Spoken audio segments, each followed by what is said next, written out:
Good morning all of you. MI agriculture college Gharsana की online classes में आपका फिर से स्वागत है।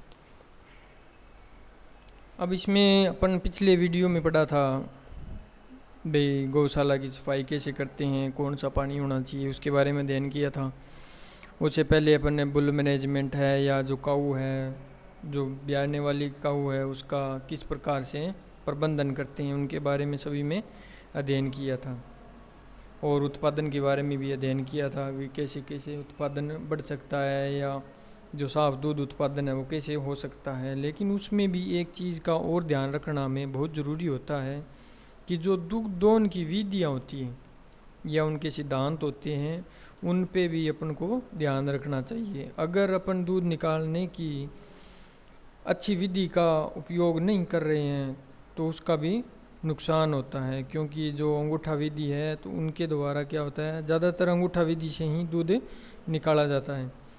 उससे थनों में अंदर गांठें पड़ जाती है या थनैला जो डिजीज है वो फैलने की समस्या क्या है, बढ़ जाती है। तो उस आज अपन बात करेंगे दूध दोहन की विधियों के बारे में। यानी डेयरी फार्म की सफलता इस बात पर निर्भर करती है कि वहाँ के पशु का औसतन दूध उत्पादन अधिक हो।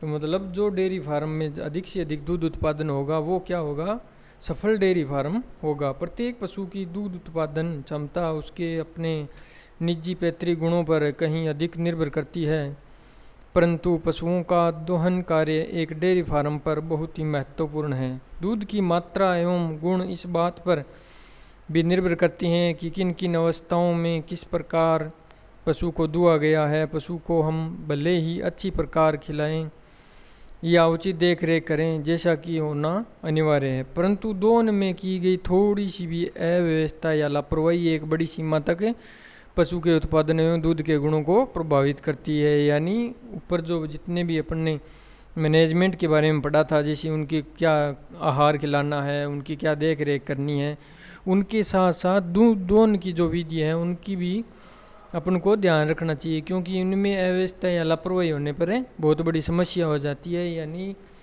अगर थन खराब हो जाएंगे तो उत्पादन ऑटोमेटिक ही कम हो जाएगा। तो उस चीज़ का भी ध्यान रखना बहुत ज़रूरी है।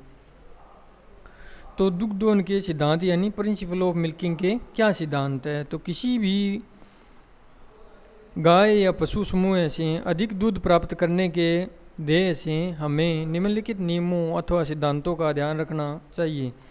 दोहन की मध्यावधि कम हो, तीव्र दोहन, शांतिपूर्ण दोहन, पूर्ण दोहन और समान तथा क्रमशः दोहन। यानी इसमें बताया गया है दूध निकालने का समय क्या होना चाहिए, उसके बाद तीव्र दोहन यानी रैपिड मिल्किंग, जल्दी जल्दी दूध निकालना, फिर शांतिपूर्ण दूध दोहन, फिर उसके बाद पूर्ण दोहन यानी पूरा दूध निकालना, और समान तथा क्रमशः दोहन यानी एक समान फ्लो के अंदर दूध निकालना होता है। तो दोहन की मध्यावधि कम हो, अनेक परीक्षणों द्वारा यह देखा गया है कि दोहन की अवधि बढ़ा देने पर दूध का संगठन एवं उत्पादन दोनों ही प्रभावित होते हैं। एन में दुग्ध क्षरण का दबाव बढ़ जाने से दूध का फिर क्षरण समानदर्शी नहीं होता है। क्षरण का मतलब है दूध स्राव जो होता है वो एक समान नहीं होता है। अतः अधिक दूध देने वाले पशुओं का दोहन दिन में 3 बार किया जाता है। इस तथ्य से सभी सहमत हैं कि पशु को दिन में 2 बार दुहा जाए तो शाम का दूध सुबह के दूध की अपेक्षा अवयवों की अधिक मात्रा युक्त होता है। यह अंतर दूध निकलने के अंतर के कारण होता है। जिन स्थानों पर दुधारू पशु को दिन में 3 बार दुहा जाता है वहाँ देखा गया है कि दोपहर तथा शाम के दूध में वसा की प्रतिशत सुबह से दूध की अपेक्षा कुछ अधिक होती है। अब उसके बाद आता है तीव्र दोहन यानी जल्दी जल्दी दूध निकालना। तो दोहन की क्रिया जो कि एक हार्मोन ऑक्सीटोसिन से प्रभावित होती है, शीघ्र से शीघ्र करनी चाहिए, क्योंकि दुग्ध क्षरण के उत्तरदायी हार्मोन्स केवल कुछ समय 5 से 7 मिनट के लिए इनमें आता है। जब गाय के इनमें दोहन से पूर्व किसी भी विधि से उत्तेजना उत्पन्न होती है जो नाड़ी प्रणाली नर्वस सिस्टम द्वारा मस्तिष्क की अग्रिम पोष ग्रंथि यानी इंटीरियर पिट्यूटरी ग्लैंड्स जो होती है, ग्रंथि होती है, तक पहुंचाई जाती है। यह पोष ग्रंथि रक्तधारा के माध्यम से ऑक्सीटोसिन नामक जो हार्मोन होता है का एन की दुग्ध क्षरण कोशिकाओं पर लिपटी मांसपेशियों तक पहुंचता है, यानी जो दुग्ध नलिकाएं होती है वहाँ तक पहुँचा दिया जाता है। यह भी दिमाग से ही जुड़ा होता है। दिमाग के अंदर जो पिट्यूटरी ग्लैंड्स होती है उनके द्वारा ऑक्सीटोसिन हार्मोन्स का स्राव किया जाता है। उसके कारण क्या होता है, जहाँ पर यह मांसपेशियों को संकुचित कर कोशिकाओं पर दबाव उत्पन्न करता है, कोशिकाओं में मुंह फट जाते हैं, इसी से दूध एन से बाहर आता है। अतः दोहन क्रिया बहुत ही शीघ्र की जानी चाहिए, जिससे न्याय सरंग का पूर्ण सहयोग मिल सके, और न्याय सरंग की भ्रमण गति कम होने से दूध उत्पादन भी कम होता है। न्याय सरंग किसको बोलते हैं, इसमें जो ऑक्सीटोसिन हार्मोन है उसके बारे में बताया गया है। फिर आता है शांत वातावरण में, यानी हलचल, यानी वो हलचल या शोर शराबा नहीं होना चाहिए। दोहन के समय उपरोक्त हार्मोन सभी उत्पन्न होता है जबकि गाय शांतिपूर्ण वातावरण में हो, अन्यथा दोहन के समय पशु भड़काने वाली बाधाएं जैसे अचानक जोर की आवाज़, धमाका, बाजों की आवाज़, अजनबी पशुशाला में प्रवेश आदि होना दूध के संपूर्ण उत्पादन में बाधक होते हैं।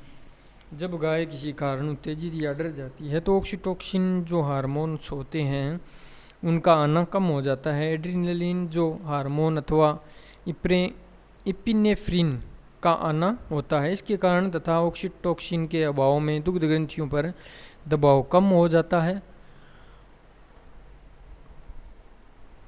और थनों में दूध आना रुक जाता है। अतः संपूर्ण दूध प्राप्त करने के लिए पशु को सदैव शांत वातावरण में दोहना चाहिए। फिर आता है दूध दोहन, पूर्ण दूध दोहन, यानी अनेक परीक्षणों द्वारा यह ज्ञात हो चुका है कि पशु के से प्राप्त प्रथम दूध में वसा की प्रतिशत अंतिम धार या दूध की अपेक्षा बहुत कम होती है। जैसे जैसे दूध निकालते हैं वसा की प्रतिशत बढ़ती जाती है। दोहन के समय गाय के प्रथम दूध में वसा 1%, मध्यम में 5% और अंतिम में 8.5% तक वसा होती है। इसलिए दोहन के समय पशु के चारों थनों से भली भांति दूध लेना चाहिए, यानी जो दूध है वो पूरे चारों थनों से एक समान निकाल लेना चाहिए, यानी जो एन के अंदर दूध नहीं बचना चाहिए। फिर आता है समान दोहन, यानी अधिक मात्रा में दूध प्राप्त करने के लिए आवश्यक है कि दोहन कार्य एक सी गति में से किया जाए, यानी उसमें बीच में रोकना नहीं चाहिए और एक बार जल्दी निकालते हैं फिर धीरे धीरे निकालते हैं, तो ऐसी प्रक्रिया अपन को नहीं अपनानी चाहिए। क्योंकि जो डेयरी फार्म कर रहा है तो उत्पादन बढ़ाना है, तो ये दूध दोहन की जो सिद्धांत है इनको अपन को ध्यान में रखना चाहिए, जिसमें यह सिद्धांत दिया गया है तीव्र दोहन, यानी जो 5 से 7 मिनट तक जो ऑक्सीटोसिन हार्मोन है वो शरीर के अंदर क्या होता है, स्रावित होता है। अगर वो स्राव उसके बाद बंद हो जाता है तो जो दूध ग्रंथियाँ होती है उनमें संकुचन पैदा होती है, उसके कारण जो दूध और उतरना चाहिए था तो वो उसमें बाधा उत्पन्न करता है। उसी प्रकार शांत वातावरण, पूर्ण दोहन यानी पूरा दूध निकालना चाहिए और समान दूध दोहन की विधियाँ अपनानी चाहिए। फिर आता है दूध और उनका रासायनिक संगठन, यानी milk and it's chemical composition. तो डेविस के कथनानुसार दूध स्तनधारियों के स्तन का वह तरल क्षरण है जो कि उसके पैदा हुए नवजात बच्चे के तुरंत पोषण के लिए प्रकृति द्वारा प्राप्त होता है।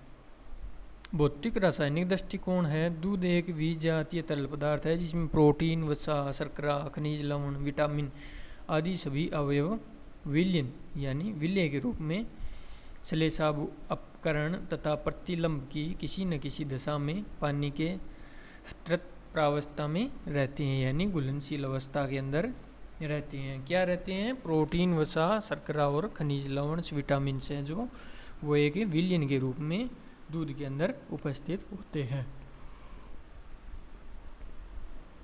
दूध का सामान्य संगठन, यानी दूध में पाए जाने वाले प्रमुख अवयव पानी, वसा, शर्करा, प्रोटीन तथा खनिज लवण। तो इनमें देखें भारतीय गाय जो होती है उनके दूध के अंदर जल की मात्रा अमेरिकन गाय की जो नस्लें हैं उनसे कम होती है, यानी जल है वो 85.28% तक होता है। वसा जो होती है वो भारतीय गाय के अंदर ज़्यादा होती है, अमेरिकन गाय के अंदर कम होती है। प्रोटीन भी अमेरिकन गाय के अंदर कम होती है, लेकिन लैक्टोज इसमें अमेरिकन गाय में ज़्यादा दे रखा है। उसके बाद खनिज लवण है वो देसी गाय के अंदर ज़्यादा होते हैं। तो पानी की सबसे कम जो होती है वो प्रतिशत मात्रा वो भैंस के दूध में होती है और वसा भी ज़्यादा होती है। फिर उसके बाद प्रोटीन लैक्टोज जो है वो भैंस के दूध में अधिक होता है। और उसके बाद ये भेड़ और बकरियों के दूध के अंदर जल, वसा और प्रोटीन, लैक्टोज और खनिज लवण की मात्रा दी गई है, लेकिन बकरी के दूध के अंदर खनिज लवण की मात्रा अधिक होती है। फिर आता है गाय के आंतरिक अयन की आंतरिक रचना यानी इंटरनल स्ट्रक्चर ऑफ काउ अडर। अडर यानी उस जो अयन होता है उसके अंदर कौन कौन सी ग्रंथियाँ होती है और उसकी बनावट किस आधार पे होती है, इसके बारे में पढ़ते हैं। तो दूध का निर्माण स्तन ग्रंथियों यानी मेमरी ग्लैंड्स जिसको बोलते हैं अपन, वो होता है। ये ग्रंथियाँ अयन के ऊपरी भाग में अंगूर के गुच्छे के समान होती है। इन्हें कुशिका यानी एल्वियोली कहते हैं। ये कुपिकाएँ दूध स्रावी कोशिकाओं का झुंड होती है। प्रत्येक कुपिका के मध्य में कुछ रिक्त स्थान होता है जिसे अवकाशिका यानी ल्यूमेन कहते हैं। अनेक कुपिकाओं का निकास एक लघु वाहिनियों में होता है जो तने की शाखाओं के समान होता है। यानी ये जो वेन है, मेन वेन है, इसके अंदर अलग अलग ग्रंथियाँ आके मिलती है, यानी जो नलियाँ हैं वो अलग अलग आके मिलती हैं।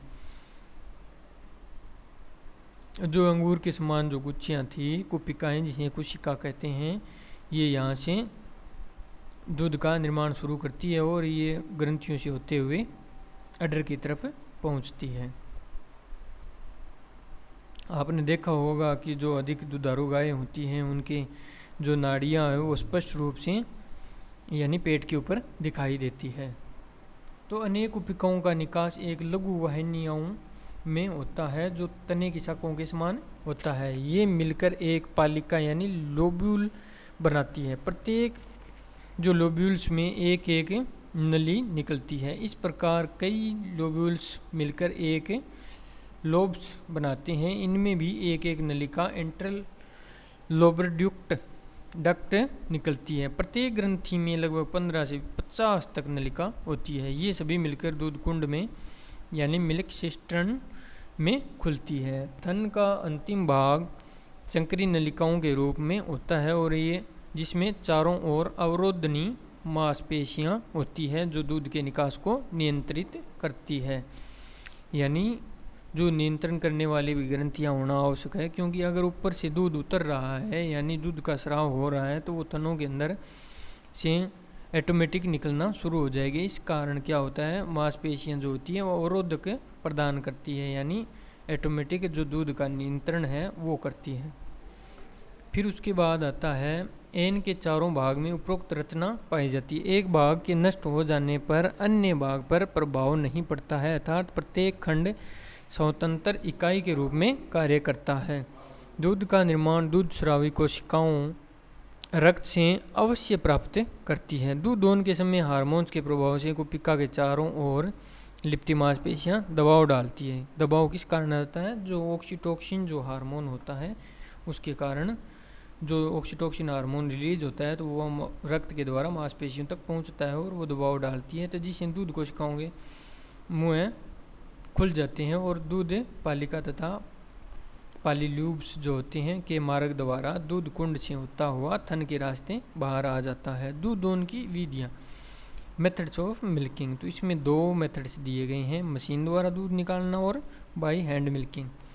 तो मशीन द्वारा दूध निकालते हैं तो बड़े बड़े डेयरी फार्म्स जो होते हैं वहाँ पे गाय भैंसों की संख्या क्या होती है, अधिक होती है। तो अगर उनका दूध दोहन करना होता है तो अगर श्रमिक रखेंगे तो उससे क्या होगा, दूध निकालने में समय अधिक लगेगा और खर्च भी बढ़ेगा। तो इसके लिए समय और श्रम की बचत के साथ पूर्ति एवं स्वच्छ दूध उत्पादन होता है। दूध की बाल्टियाँ, थन, कप, ये क्या होती है, मशीन के जो दूध निकालने के सामग्री जो आवश्यक होती है वो है बाल्टियाँ, थन, कप, रबर ट्यूब, वाल्व, पंजा, दृश्य शीशे, वैक्यूम मशीन।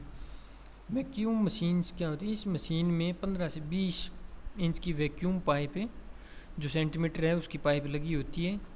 इसकी लंबाई पशुओं की स्थिति अनुसार घटाई बढ़ाई जा सकती है, यानी जो वैक्यूम पाइप्स है उसकी संख्या उसकी लंबाई किस पे डिपेंड करती है? पशुओं की संख्या पर डिपेंड करती है, यानी कितनी दूर तक अपन को जो पशु खड़े हैं लाइन से, तो उनको कहाँ तक वो मशीन पहुँचनी चाहिए, यानी जो दूध निकालने के लिए, तो उस आधार पे उसकी लंबाई को रखा जा सकता है। दोहन के पहले शून्य वैक्यूम का निरीक्षण कर लेना चाहिए।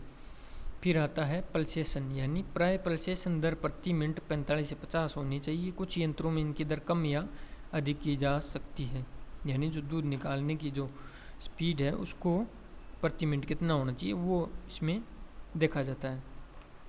फिर सावधानियाँ क्या रखनी चाहिए जो मशीन से दूध निकालते हैं? तो गाय को दूध चरने यानी दूध उतारने या जिसे अपन पहुँचने की जो विधि या बताते हैं उसके आधार पर गाय को दूध चरने के लिए जल्दी न करें। जब गाय दूध छोड़ने के लिए तैयार हो तब थन पर कप लगाकर यंत्र चालू करें। दूध निकालने में तीव्रता न करें। दूध निकल जाने पर मशीन के कप थनों पर अधिक देर तक न रहें। अयन से पूरा दूध निकाल लें, अन्यथा थनैला रोग, शुक्राणु प्रवेश का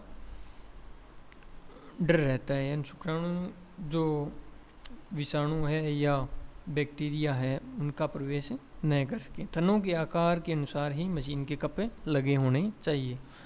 दूध निकालने से पहले थनों को हल्के क्लोरीन घोल यानी 150 से 200 ppm से साफ़ कर लेना चाहिए। इससे क्या होता है, जो बैक्टीरिया वगैरह होते हैं उनको साफ़ कर लिया जाता है पहले, ताकि शुद्ध दूध उत्पादन हो। दूध संग्रहण पात्र भी साफ़ होने चाहिए, यानी जीवाणु रहित होने चाहिए।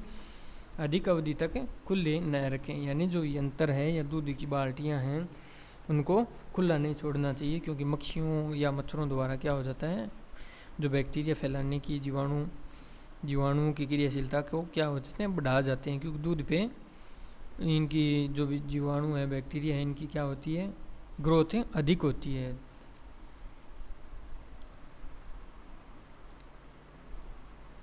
इस प्रकार यांत्रिक दोहन के लिए अनुभवी में चतुर व्यक्ति की आवश्यकता होती है। साथ ही अधिक मूल्य की वस्तु होने पर साधारण पशुपालक इसका प्रयोग नहीं करना चाहिए, यानी 1-2 गायों के लिए मशीन का प्रयोग नहीं करना चाहिए।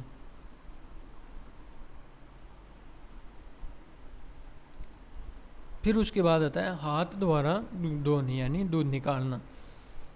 देश के सभी भागों में सभी श्रेणी के पशुओं के लिए हाथ द्वारा विधि का ही अधिक प्रचलन है, क्योंकि जो 1-2 गाय भैंसी हैं उनके लिए अपन मशीन खरीदना क्या हो जाता है, महंगा हो जाता है। तो इसके लिए क्या करते हैं, हाथ से दूध निकालने की विधियाँ जो है उनमें है अंगूठा दबाकर दोहन विधि, यानी इस विधि में थनों को चारों उंगलियों तथा अंगूठे के बीच दबाकर दूध निकाला जाता है। इसमें चारों उंगलियों द्वारा मुड़े हुए अंगूठे के दबाव से थन से दूध निकलता है।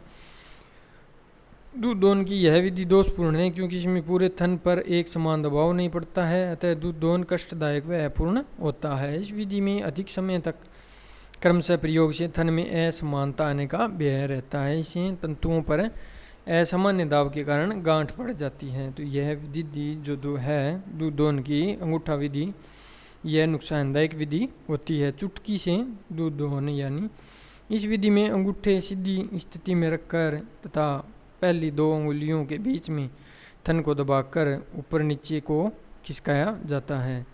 इसे क्या हो जाता है, थनों की जब अपन अंगूठे उंगलियों की सहायता से दूध नीचे की तरफ निकालते हैं, फिर छोड़ते हैं, फिर ऊपर से वापस निकालते हैं, तो इससे जो दूध की धार है वो चलती रहती है। इस प्रकार दूध निकाला जाता है। यह थन को एक प्रकार से मलने की क्रिया होती है। प्रथम विधि में यह विधि कुछ ठीक मानी जाती है, यानी जो यह विधि है वो अंगूठा विधि से अच्छी विधि भी मानी जाती है। दूध दोहन की यह विधि केवल उन्हीं पशुओं के लिए सुविधाजनक है जिनके थन छोटे होते हैं, यानी जो बड़े थन है या लंबे थन है उनके लिए यह प्रयोग नहीं लिया जाता है।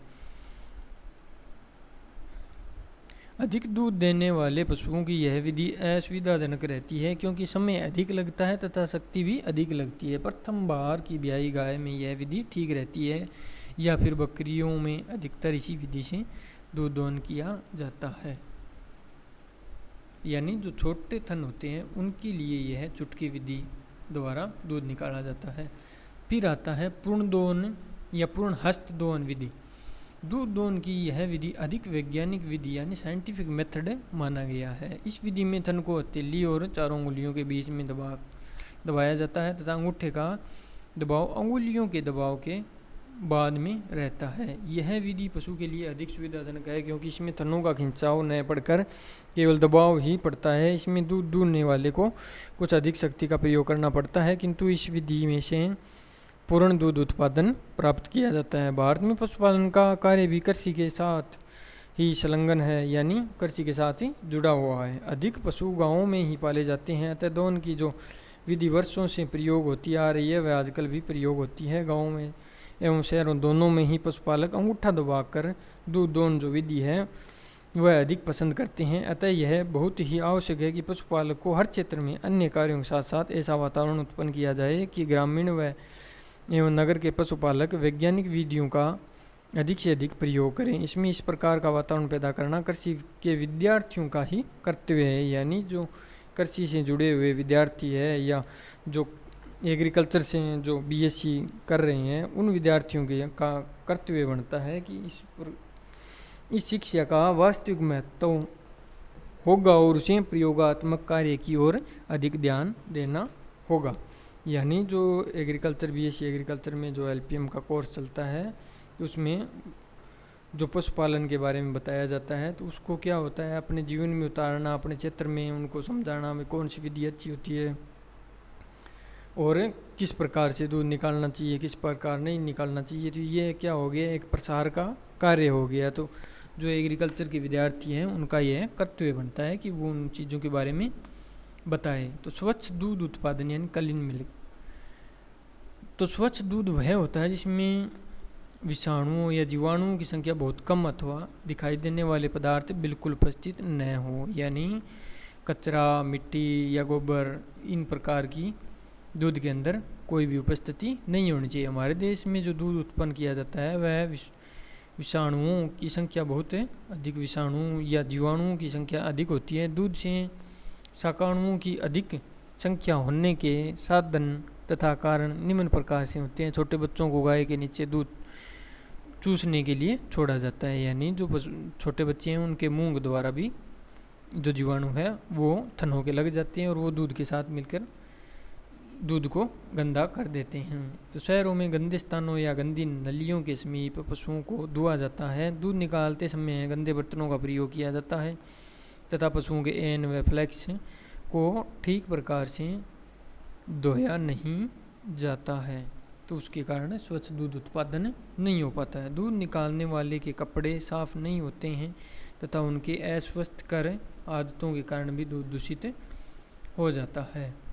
दूध दोहन की विधियाँ एवं सिद्धांत उसके अंदर क्या है, ये छठा जो है अपन जो स्वच्छ दूध उत्पादन के बारे में पढ़ रहे थे, तो उसके अंदर क्या है, परिवहन का भी प्रबंधन ठीक नहीं होता है तथा दूध के एक स्थान से दूसरे स्थान ले जाने के लिए जो बर्तन प्रयोग में लाए जाते हैं वह भी स्वच्छ नहीं होते हैं। कहीं कहीं पर दूध को ऊपर से पत्तियों, भूसों, कागजों द्वारा ढका जाता है जिसके कारण दूध खराब हो जाता है। दूध निकालने के स्थान भी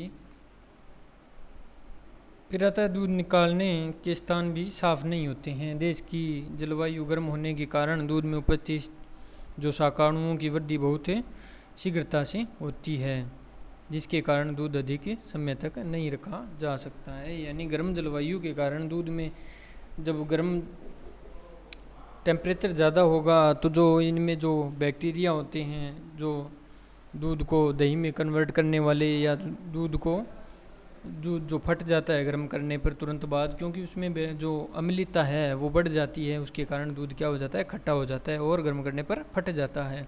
तो वो किस जो बैक्टीरिया होते हैं बैसिलस वाले, उनके कारण अम्लता बढ़ जाती है, उसके कारण ही दूध खराब हो जाता है। इसी कारण प्रशीतन ग्रहों के अंदर यानी जो शीतलन जो इकाइयाँ होती हैं उनके अंदर दूध को कम टेम्परेचर पर रखा जाता है, या जो लो टेम्परेचर पर कम टाइम पे जो दूध को गर्म करते हैं, या हाई टेम्परेचर पर कम समय में और लो टेम्परेचर पर लंबे समय तक क्या करते हैं, उनका परिरक्षण करते हैं। तो इसी कारण उनको जो बैक्टीरिया होती हैं उनकी वृद्धि को रोका जाता है। तो दूध व्यवसाय में लगे मनुष्यों को स्वच्छ दूध उत्पादन के लिए विषय में पूर्ण जानकारी न होने के कारण क्या होता है, दूध भी दूषित हो जाता है। दूध एकत्रित करने के स्थान पर तथा बाज़ार में दूध दुकानें भी स्वच्छ नहीं होती है, जिस कारण दूध खराब होता चला जाता है। भारत में तकनीकी तथा शिक्षा संबंधी सुविधाओं की कमी के कारण भी दूध दूषित हो जाता है। यानी जो बर्तन यूज में लिए जाते हैं तो दूध क्या होता है, जो अम्लता बढ़ जाती है या बैक्टीरिया की संख्या बढ़ जाती है तो दूध खराब होने की संभावना क्या हो जाती है, अधिक हो जाती है। वो क्यों होती है? वो क्योंकि जब अपन जो दूध के लिए जो बर्तन यूज में ले रहे हैं या जो कोई परिवहन साधन जो है दूध का उसका प्रयोग कर रहे हैं तो उसकी अच्छे तरीके से साफ़ सफाई नहीं हो पाती है, क्योंकि भारत में तकनीकी जो शिक्षा संबंधी सुविधाएं हैं उनकी क्या है, कमी है। यानी टेक्निक्स नहीं है कि किस तरीके से किस प्रकार उसको साफ़ किया जा सके। तो कई स्थानों पर दूध में गंदे पानी का अपमिश्रण होने के कारण भी दूध में जो बैक्टीरिया है उनकी संख्या क्या हो जाती है, अधिक हो जाती है। दूध निकालने के लिए आधुनिक बर्तनों का प्रयोग नहीं किया जाता है। स्वच्छ दूध उत्पादन, क्लीन मिल्क प्रोडक्शन और हाइजीनिक सैनिटरी मिल्क प्रोडक्शन। तो दूध उत्पादन करने के लिए है आवश्यक है कि भिन्न भिन्न बातों का विशेष ध्यान दिया जाए, जो कि निम्न प्रकार है। गाय से संबंधित है तो उसमें क्या करते हैं, दूध देने वाली गाय स्वच्छ होनी चाहिए, उसमें किसी प्रकार की बीमारी न हो। अर्थात थनैला यानी मेस्टाइटिस जो रोग होता है, थनैला रोग होता है, उसमें सूजन आ जाती है। और क्या होता है, जो दूध ग्रंथियाँ होती हैं उनके अंदर क्या हो जाता है, विकृति पैदा हो जाती है, जिसके कारण क्या हो जाए, उस थन के अंदर दूध निकलना शुरू हो जाता है या गाढ़ा जमा हुआ दूध निकलना शुरू हो जाता है। तो वो क्या हो गया, एक थनैला रोग के जो बैक्टीरिया हैं उनकी संख्या क्या होगी, अधिक हो गई।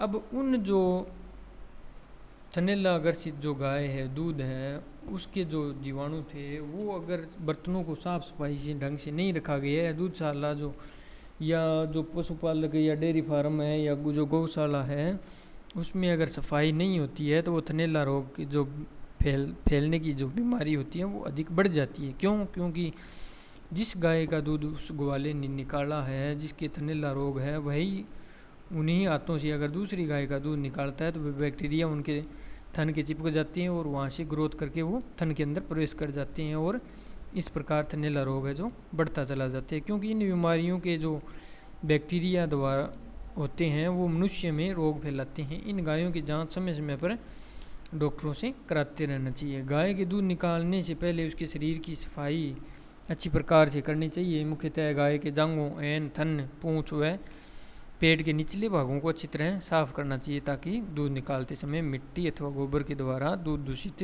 न हो पाए।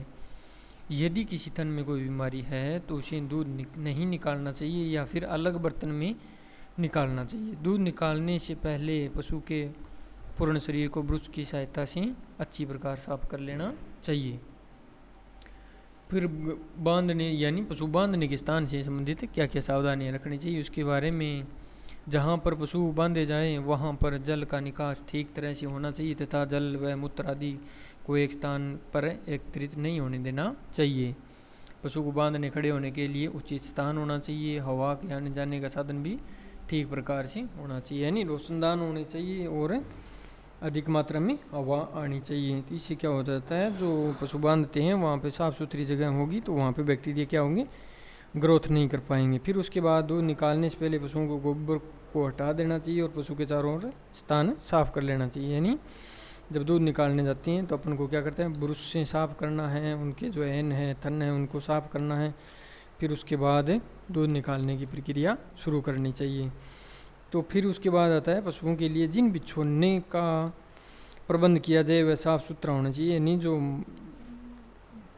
बिछावन बिछाते हैं या लिटर बोलते हैं जिसको, तो वो साफ़ सुथरी होनी चाहिए, यानी गंदी नहीं होनी चाहिए। और पहले फर्श को अच्छी प्रकार से धो लेना चाहिए। जहाँ पर पशुओं का दूध निकाला जाए उस स्थान की दीवारें तथा छत बिल्कुल साफ़ होना चाहिए, यानी दीवारों से धूल नहीं गिरनी चाहिए। फिर उसके बाद जाली का भी प्रयोग करना चाहिए जिससे धूल के कण या मच्छर मक्खियाँ हैं उनका प्रवेश न हो। फिर उसके बाद दूधशाला की सफाई का खास ध्यान रखना चाहिए तथा फिनाइल द्वारा फर्श व नालियों को ठीक से प्रकार से धो लेना चाहिए।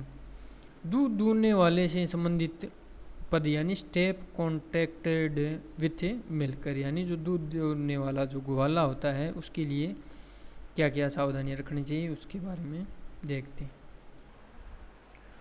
दूध निकालने वाले पशुओं को किसी प्रकार की कोई बीमारी नहीं होनी चाहिए अथवा तथा उनका स्वास्थ्य क्या होना चाहिए, अच्छा होना चाहिए। दूध निकालने वाले के हाथ बिल्कुल साफ स्वच्छ होने चाहिए, यानी नाखून वगैरह कटे हुए होने चाहिए और साबुन से हाथ धो लेने चाहिए।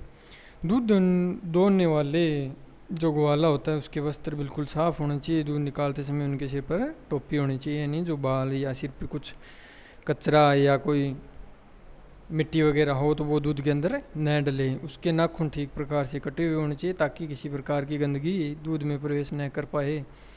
दूध निकालने वाले मनुष्यों की आदतें ठीक होनी चाहिए। दूध निकालते समय उसे कोई अन्य कार्य या बातचीत नहीं करनी चाहिए। सिर का खुजलाना, नाक आदि का पोंछना दूध निकालते समय उन्हें कोई अन्य कार्य भी नहीं करना चाहिए, यानी नाक पोंछना है दूध निकालते समय नहीं होना चाहिए और उसे धूम्रपान आदि भी नहीं करना चाहिए।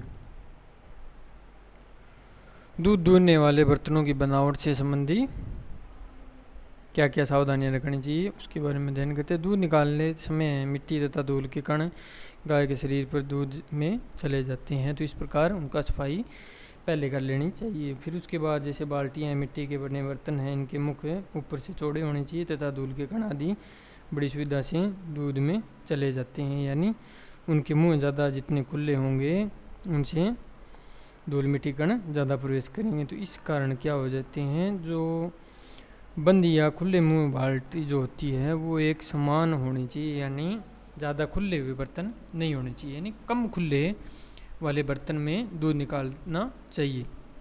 यह स्पष्ट है कि कम खुले मुंह वाले बर्तन का यदि दूध निकालते समय प्रयोग किया जाए तो जो जीवाणु है उनकी संख्या प्रवेश इसमें कम होता है। बर्तनों की बनावट के अतिरिक्त यह भी ध्यान रखना चाहिए कि इनकी किसी प्रकार का जोड़ न हो। इसके साथ ही प्राय जो स्टील के बर्तन होते हैं उनका प्रयोग में लाना चाहिए।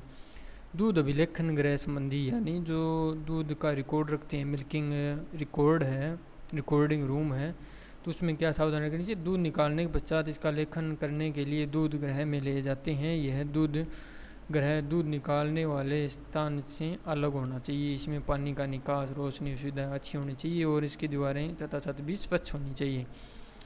फिर उसके बाद आता है दूध की छनाई से संबंधित पद, यानी दूध निकालते समय किसी सफाई क्यों न रखी जाए परंतु फिर भी उसमें किसी न किसी प्रकार की बाहरी वस्तुएं मिल जाती है, इसलिए दूध छानना अति आवश्यक है। परंतु यह अनुभव है कि छनते समय दूध अशुद्ध हो जाता है, तो जो कि छनने के कारण होता है। फिर उसके बाद आता है अन्य। इसके अतिरिक्त कुछ अन्य बातें भी जो स्वच्छ दूध उत्पादन के लिए आवश्यक है, जैसे पशुओं को नहलाना, उनके पीने का पानी व चारे पर विशेष ध्यान ना रखना। पशुओं के लिए जो चारा प्रयोग में लाया जाता है वो साफ़ सुथरा होना चाहिए, फफूंदी आदि नहीं लगी होनी चाहिए, यानी जो फंगस से ग्रसित नहीं होने चाहिए। इससे फूड पॉइजनिंग की समस्या जो अधिक हो जाती है। पशु के दूध निकालने के पश्चात तुरंत ही दूध गृह तक पहुंचा देना चाहिए। पशु से जब दूध लिया जाता है तो उसे बहुत से जीवाणु प्रवेश कर जाते हैं। यदि दूध को शीघ्र ठंडा नहीं किया जाए तो जो जीवाणु है उनकी वृद्धि अधिक हो जाती है और दूध को यदि 40 डिग्री फ़ारेनहाइट तक ठंडा कर दिया जाए तो उनके जो जीवाणु होते हैं वो उनकी ग्रोथ नहीं हो पाती है। दूध निकालते समय योग्य बातें, यानी दूध निकालते समय वातावरण शांत हो, पशु को न डराएं और न ही उत्तेजित होने दें। दूध निकालने के लिए खुले में बर्तनों का प्रयोग नहीं करना चाहिए। फिर आता है दूध निकालने समय दूध से उंगलियों या थन को न चुपड़े, यानी दूध निकालते समय दूध से उंगलियों या थन को न चुपड़े। जैसे अपने माताओं आंटियों को देखा होगा कि वो क्या करते हैं, दूध बाल्टी से दूध के जो झाग होते हैं वो थनों के लगाते हैं, फिर वापस दूध निकालना शुरू कर देते हैं। ऐसा नहीं करना चाहिए। दूध निकालते समय दूध दूहने वाले को बार बार न बदले, यानी एक दूध निकाल रहा है फिर वो खड़ा होकर चला गया, दूसरा दूध निकाल रहा है, ऐसा नहीं करना चाहिए। दूध की पहले धार अलग पात्र में निकालने हैं, इससे दूध में न मिलाएं। क्योंकि जब थनों के अंदर जो दूध होता है उसमें कोई बैक्टीरिया वगैरह होते हैं तो उनको पहले अलग बर्तन में निकाल देना चाहिए। दूध दूहते समय गंध फैलाने वाले चारा पशु को न खिलाएं, क्योंकि दूध तीव्र गंध को शोषित करता है, यानी साइलेज को दूध निकालने से 1 घंटा पहले खिला देना चाहिए। दूध निकालने के बाद तुरंत साफ कपड़े या ढक्कन से ढक दें। दूध निकालने में अधिक समय न लगाएं क्योंकि ऑक्सीटोसिन हार्मोन का उत्सर्जन 5 से 6 मिनट तक रहता है। अतः अंत में थनों में दूध न छोड़ें। बड़े फार्मों पर प्रयोग वाला ऐसा कर बाद में दूध निकालते हैं। तो इस तरीके से क्या हो जाता है, जो दूध मिल्क प्रोडक्शन है वो घट जाता है। और जो गंध फैलाने वाली जो बात आई थी, तो दूध तिरोगंध को शोषित करता है। यानी अपन ने देखा होगा फ्रिज के अंदर अगर आम केले वगैरह रखे हुए होते हैं या कुछ और सुगंधित चीज़ रखी होती है, तो वो उसकी सुगंध दूध के अंदर प्रवेश कर जाती है। ये अक्सर अपन देखते हैं। तो इस प्रकार ये जो दूध दोहन की जो विधियाँ थी, कौन कौन सी जो विधियाँ होती है, किस क्या सावधानियाँ रखनी चाहिए, कौन सी विधि दूध निकालने के लिए अच्छी होती है, इनकी बनावट कैसी होती है या दूध का संगठन कैसा होता है, उसके बारे में अपन ने अध्ययन किया था। तो ये आपको ध्यान रखना चाहिए कि जो पढ़ते हैं अपन उसके बारे में अपन को विचार विमर्श करना चाहिए। अपने जैसे आज दूध दोहन की विधियाँ पढ़ी, तो उससे पहले कौन सा वीडियो पढ़ा था या उससे पहले कौन सा वीडियो पढ़ा था, उसके बारे में अपन को ध्यान रखना चाहिए। ऐसे मेमोरी के अंदर जैसे अपन दिमाग के अंदर फीड करते हैं, तो ये फिल्म के रूप में आपके दिमाग में फिट हो जाते हैं।